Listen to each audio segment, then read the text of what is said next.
Hello everyone, welcome back to my new blog. তো শীতের রাত হোক বা সন্ধে হোক বা হালকা ঠান্ডাতেই বলো, যদি এরকম গরম গরম হোয়াইট সস পাস্তা বানানো যায় তাহলে কেমন লাগে বলো তো? ভালো লাগে তো? জানি জানি, আমারও ভীষণ প্রিয় একটা রেসিপি, তাই ভাবলাম তোমাদের সাথে এই রেসিপিটা আমি শেয়ার করি। তো চলো দেখে নেওয়া যাক কী করে বানাতে হয়। তো প্রথমে এখানে পাস্তাগুলোকে আমি নুন আর একটু তেল দিয়ে সেদ্ধ করে জল ঝরিয়ে রেখে দিয়েছিলাম। এটা এখন একটু এরকম হচ্ছে, বাট কিছু ব্যাপার নয়, এটা যখন আমরা বানাবো ঠিকঠাক হয়ে যায়।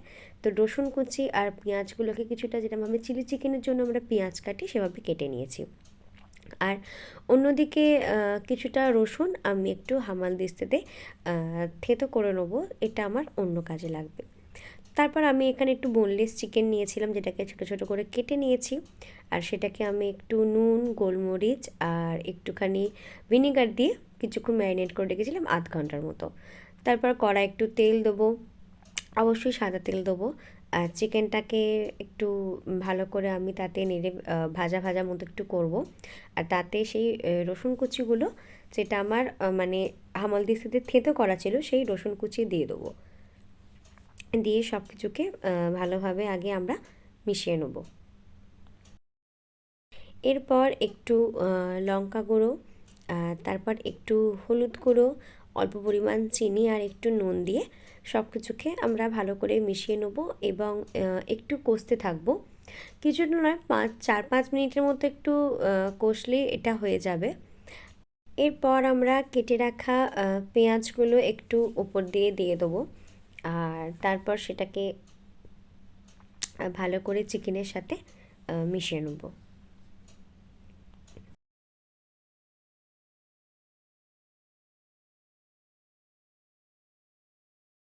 তারপর একটু সুইট কর্ন দিয়ে দেবো। আমি যেহেতু কর্ন খেতে ভীষণ ভালোবাসি, তাই আমি কর্ন ইউজ করি। আমার মাও খুব ভালোবাসে, যেহেতু মায়ের জন্য বানাচ্ছিলাম, তাই একটু কর্ন আমি দেবো। কর্নটাকেও চিকেনের সাথে একটু নেড়ে নেবো, যাতে কর্নের মধ্যে একটু মশলা ঢোকে, এটা খেতে বেশি টেস্টি লাগে। তারপর আমরা এখানে ওই যে হামালদিস্তাতে রসুন থেঁতুর যে জলটা ছিল সেটাকে দিয়ে দেবো। আর আরও একটু অল্প পরিমাণ জল দিয়ে সব কিছুকে ভালোভাবে একটু নেড়ে কিছুক্ষণের জন্য একটু চাপা দিয়ে রেখে দেবো, যাতে কিছুটা মাংসটা একটু সেদ্ধ হয়ে যায় আর মাংসের মধ্যে একটু যাতে মানে মশলাগুলো ঢোকে। খুব বেশি সেদ্ধ হতে হবে না, কারণ আমরা পরেও এটাকে একটুখানি ফোটাবো। আর একটু জলটা মরে গেলেই তারপর আমরা এটাকে তুলে রাখবো।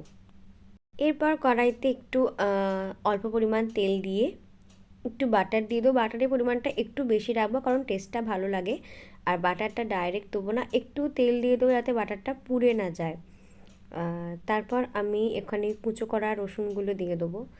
রসুনটাকে কিছুটা আমরা ভেজে নেবো, খুব লাল করতে হবে না, একটু হালকা ভাজলেই হবে।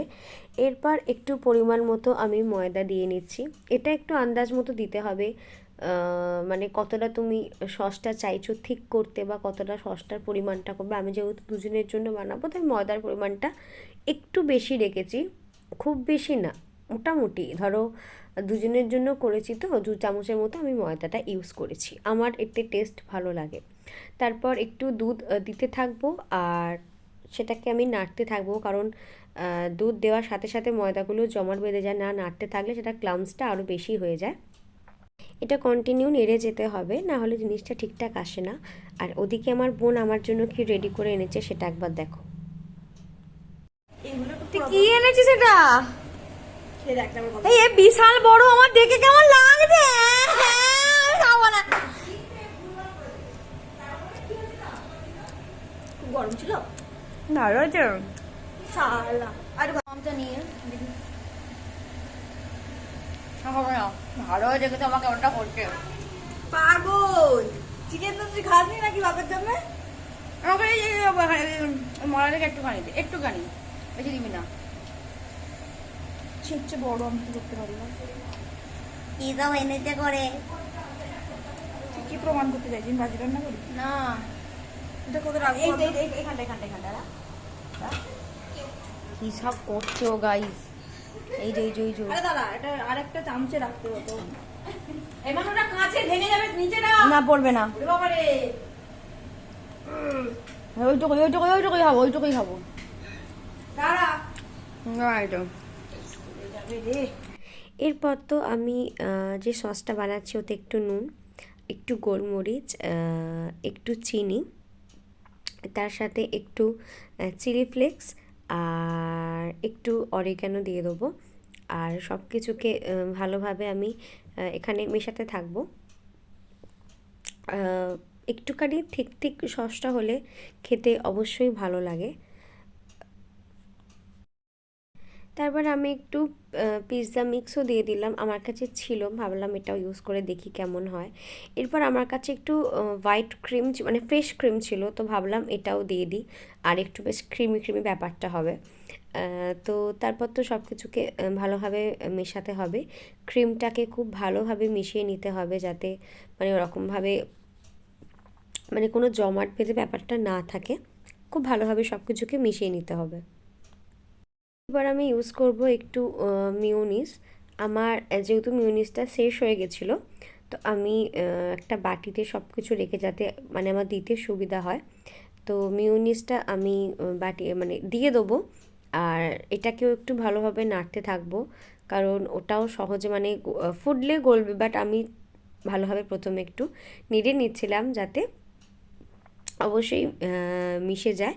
তারপর আমি হচ্ছে পাস্তাগুলো দিয়ে দেবো। আমি যেহেতু দুজনের জন্য করেছিলাম, তো আমি ওই 150 মতো পাস্তা ইউজ করেছিলাম, কারণ এতটা একসাথে খাওয়া যায় না অ্যাকচুয়ালি, যেটা হয় পরিমাণটা অনেকটাই বেশি হয়ে যায়। আমি একবার 200 পাস্তা এনেছিলাম আর সবটা করে ফেলেছিলাম, আর তারপর মানে সে 2 দিন ধরে খেয়েছিলাম, এরকম ব্যাপার। যাই হোক, এরপর আমি ওই যে চিকেন আর কর্নের মিক্সটা ছিল সেটাও ভালো করে দিয়ে দেবো। আর এই যে তেলটা আছে এটাকে আমি একটু ধুয়ে দিয়ে দিয়েছিলাম। যাই হোক, তো এবার ওপর থেকে একটুখানি চিজ দেবো। আমি প্রথমে দিচ্ছি হচ্ছে স্লাইস চিজটা, আর মাকে বললাম তুমি একটু ব্যাপার মানে একটু নেড়ে দাও যাতে আরও একটু ক্রিমি আর থিকনেস আসে মানে হোয়াইট সসটার মধ্যে অ্যাকচুয়ালি, তার জন্য আমি এই চিজটা দিয়েছি। এরপর একটু আমি আর একটা চিজ দিয়েছি, মজারেলা চিজ দিলাম, যাতে একটু ওই চিজি ফ্লেভারটাও আসে। আমার তো চিজ খেতে খুব ভালো লাগে, জানি খাওয়াটা ভালো না, বাট ওই আর কি। তারপর একটু ঢাকা দিয়ে রাখবো যাতে চিজগুলো গলে যায়, অ্যান্ড দেন রেডি হচ্ছে গরম গরম চিকেন হোয়াইট সস পাস্তা, যেটা আমার ভীষণ প্রিয়। আমার মা খুব ভালোবাসে, ইভেন তন্ময়ও খুব ভালোবাসে, এর আগে ওকে একদিন বানিয়ে খাইয়েছিলাম। তো আমি তো আমার হোয়াইট সস পাস্তা এনজয় করব, আর তোমরা অবশ্যই এই রেসিপিটা মানে বানিও, বাড়িতে বানিয়ে আমাকে জানিও কেমন হয়েছে। চলো, তোমার সঙ্গে দেখা হবে নেক্সট ব্লগে। সবাই ভালো থেকো, সুস্থ থেকো, টাটা।